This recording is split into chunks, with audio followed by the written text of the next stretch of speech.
Hi, I'm Daniel Metler from Tusik Internet Solutions, and in this second series of Web API, I'd like to show you some real-life examples, some examples built on feedback forms for normal end users and admin UIs. So in this first part, I'm going to look at a feedback form where a user can just enter a request like hello or I have a question or something like that, and how it's handled in Web API.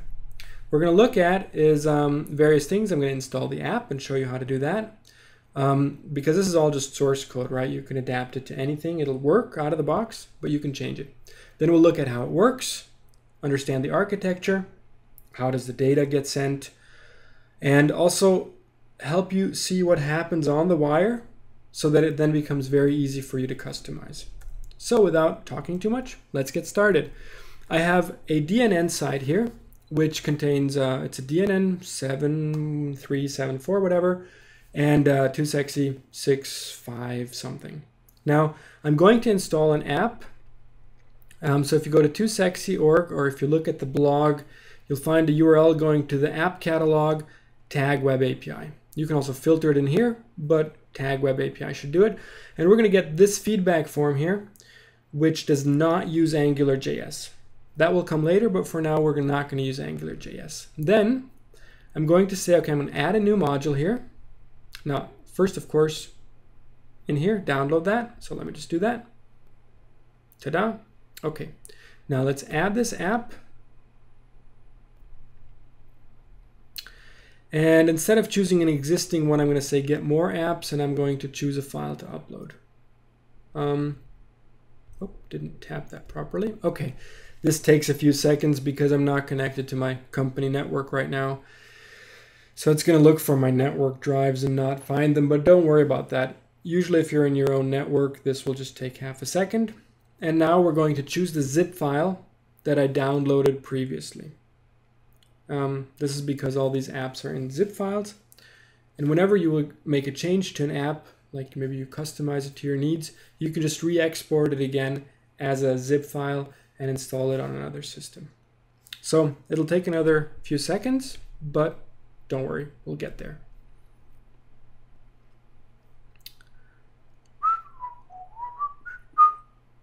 Very annoying. Again, one of these moments where a typical Apple user will say, my computer doesn't do that, and they're probably right. So actually, I do think Microsoft has some more potential here. So this is the feedback form I just downloaded a few seconds ago. And I will now upload it, which means it's just going to unpack this. It's going to put all the files in the right places. It's going to like download some demo data. And now that I've added it, I should have a new app in my app management. So that worked. Now I should be able to choose the feedback form and here it is. No big deal. Let's just give it a try. I'm going to say my first feedback. This is a question and something. And I'll hit send. And you saw for a very short moment it said sending, and then it said thank you for your feedback. There was no page reload, so that's very nice and slick and sexy. And now I'd like to show you how it works. Let me just refresh the page, then I see the form again. Okay. I'm running this inside my web matrix on my local computer. And this is portal number 5, and you'll see there's the app doesn't list in the TooSexy folder yet. Now, if I refresh this, it should appear because I just installed it a moment ago. Here we have the feedback form. And the file we're currently looking at is this CS.html file. So we have the CS.html and we have the feedback controller, which is the API itself. If you watch my previous videos, this is what we're going to look at now. Now, what happens? Let me zoom in a bit. This basically has a div containing an input for the subject. Basically, it just has this input field. And it has a drop-down, which is populated in Razor containing the categories. And it contains an input text area for the message. Exactly what you see here. One line drop-down in the message. No big deal. And a submit button, which will then call a function in JavaScript called submit feedback. You'll notice a bunch of cases with the @mid, and this is just to make sure this is actually the module ID. It's to make sure that if I would have the form on my page multiple times, which could happen, or there could be another thing on this page, maybe containing something also called like subject. And since I'm not using any, so I have the form here twice, and I want to make sure it still works. Since I'm not using AngularJS, which would actually take care of all that, I have to make sure I have unique IDs for my input boxes. So this is subject 728. This is going to be the category 728 and the message 728, just to make sure I can keep them apart. So what else happens? I can type in my text and then I hit submit feedback. It too wants to know, is it 728 that I'm taking care of? And of course it is. And you will also see that there's a layer here called sending 728, thanks 728, containing a message from the app resources, so it's multilingual, which will be hidden depending on the situation. So let's look at my submit feedback. It'll first go and find the div containing the form 728 and hide it. And then it will go and look for the sending 728 and show it. So it'll say sending. Ta-da! Then I'm going to use my TooSexy content controller on the client. I'm going to tell it I need the controller for the module 728. And I need the web API. And I would like to post something to feedback create. The values are the message title. I'm going to call that message. Not the title, of course. The subject, I'm going to call that, etc. And the category, which is just a number.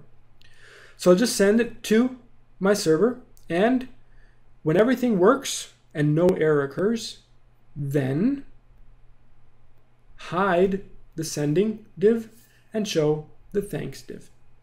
Very simple. So two things before I look, or one thing before we look at the web API itself. The multi-language resources are very simple to manage. This is a feature of TooSexy content. So in here, if I go to administer this app, you'll see all the content items and things like that, the templates and all that, the standard stuff. But in the app configuration, you'll also see app resources. And here I could edit them in multi-language. So I could say, okay, the sending message is sending. The thank you message is thank you for your feedback. Wow, this is English. So I could change the labels.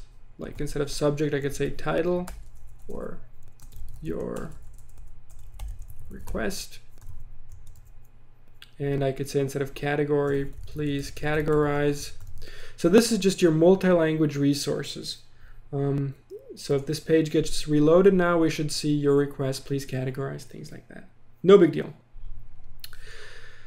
So that's the multi-language resources, which are then put into here with app resources, thanks message, sending message, or the labels here like label subject.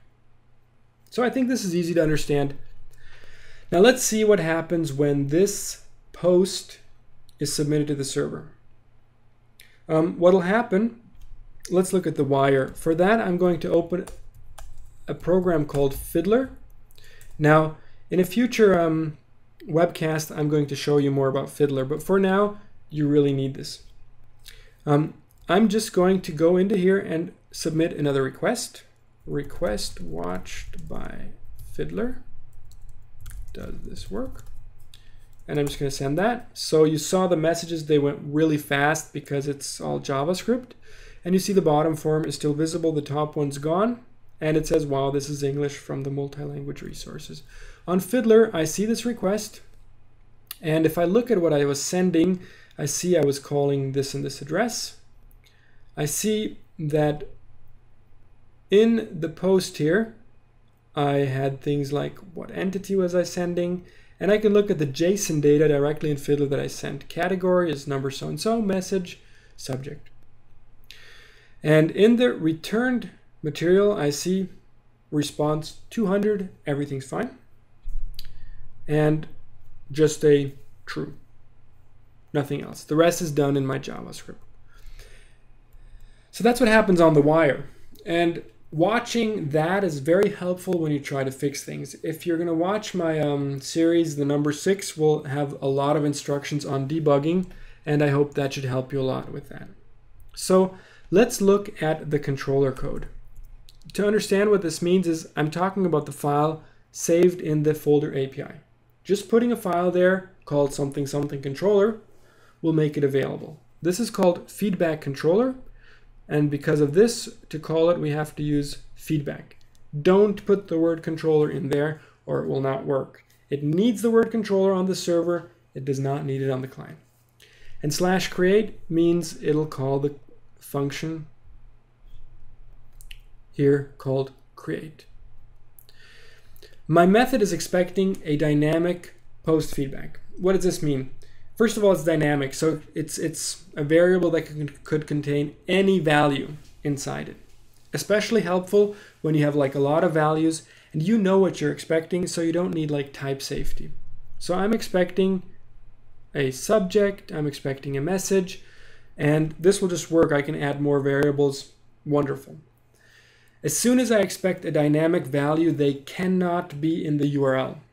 The reason is that the URL is strongly limited to about 1,000 characters, and a dynamic object could easily have a lot more. So it'll always, or should usually be in the post. That's why I'm saying HTTP post. And you can only have one dynamic variable because it could have subvariables. So you can't say I have the first and the second one. Put it all into one. Try it out a bit and you'll see. So here my code just says get the subject, get the message, add it to this new dictionary. And the dictionary says, okay, I have a new subject, I have a new message. I'm also setting a value status to a static value new.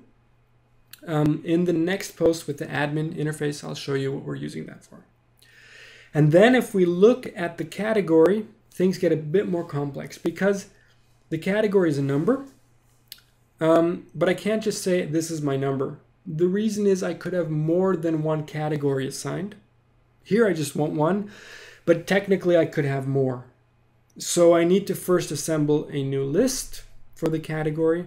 I'll add the number to that list, and then I'll add the list to this feedback package.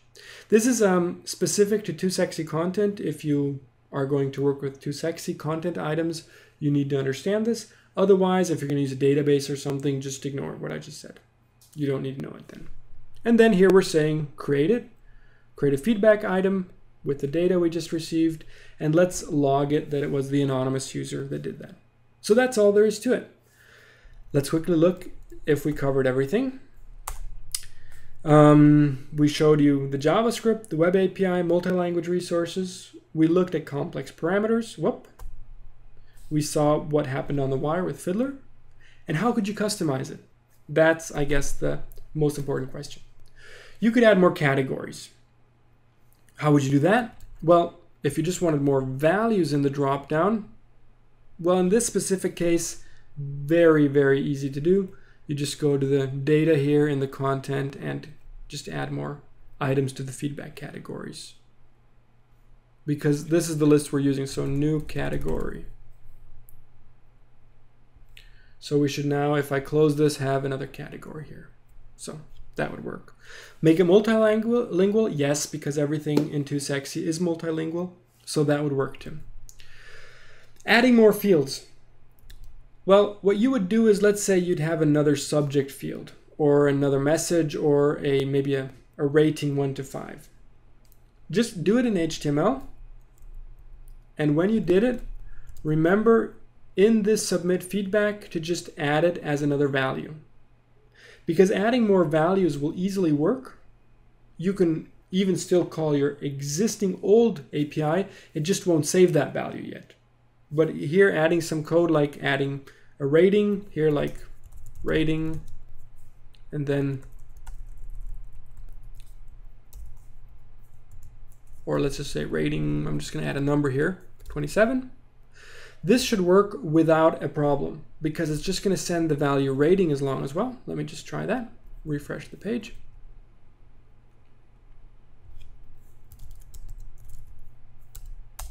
Sending that. And you will see that on the wire, it now has a rating 27 included. It doesn't save it yet, but we're already sending it. So it's very easy to extend this because the server expects a dynamic object, and it doesn't matter if you add too much data. So on the server, if you wanted to save this, of course, also add some more values to save. Remember that it's trying to create an item of the type feedback to feedback here. So if there is no, so you'll have to, of course, say that your fields, your content type, feedback, currently doesn't have a field rating. So to save it, of course, you need to say there's a field rating, it's a number, and everything works. So what other thing could you do? You could add more drop-downs. Same thing, just duplicate the way it's done here, like add a different additional type of category or create your own drop-downs. And remember to send it along when you're trying to save it. You could add validation logic in jQuery. I'm not going to show you how to do that because that's something you should be able to do without my help. So these are some typical ways you could just extend the existing contact form to do something for you, very specific to your needs. And it should get you going. Now, as I said, this is a simple form. There's some way more advanced, cool stuff that I'm going to show in future videos. Do watch them. What's next? I'm going to show you how to create an admin tool for your customer.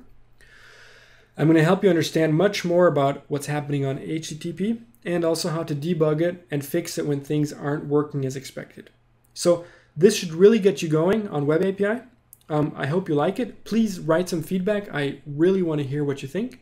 This is Daniel Mettler for 2SIG Internet Solutions and the DNN community. Thank you for watching.